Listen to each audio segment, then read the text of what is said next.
கேரள மாநிலம் கொல்லத்தில் சபரிமலை பக்தர்கள் சென்ற பேருந்தும் ஆட்டோவும் நேருக்கு நேர் மோதி விபத்து ஏற்பட்டுள்ளது. விபத்தில் ஆட்டோவில் சென்ற இரு பெண்கள் உட்பட 3 சம்பவ இடத்திலேயே உயிரிழந்து உள்ளனர். தற்போது கிடைத்துள்ள அண்மை செய்தியாக பார்த்து வருகிறோம். கேரள மாநிலம் கொல்லத்தில் சபரிமலை பக்தர்கள் சென்ற பேருந்தும் ஆட்டோவும் நேருக்கு நேர் மோதி விபத்து ஏற்பட்டு உள்ளது. அண்மை செய்தியாக பார்த்து வருகிறோம். இது குறித்தான கூடுதல் தகவலோடு இணைகிறார் எமது செய்தியாளர் ஹேமலதா. வணக்கம் ஹேமலதா, தகவல்களை பகிரலாம். வணக்கம் வினிதா.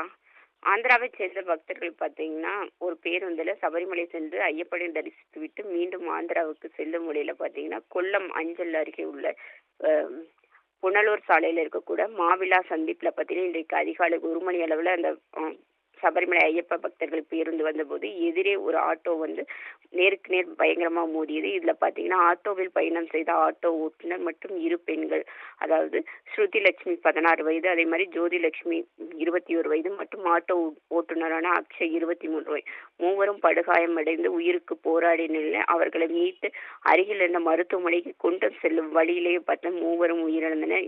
இதுல பாத்தீங்கன்னா பேருந்தில் பயணம் செய்த ஐயப்ப பக்தர்கள் காயமின்றி உயிர் தப்பினர். இந்த விபத்துல 3 பேர் உயிரிழந்த சம்பவம் பாத்தீங்கன்னா அந்த பகுதியில ஒரு சோகத்தை ஏற்படுத்தியிருக்குன்னு சொல்லலாம். இனிதா, தகவல்களுக்கு நன்றி ஹேமலதா.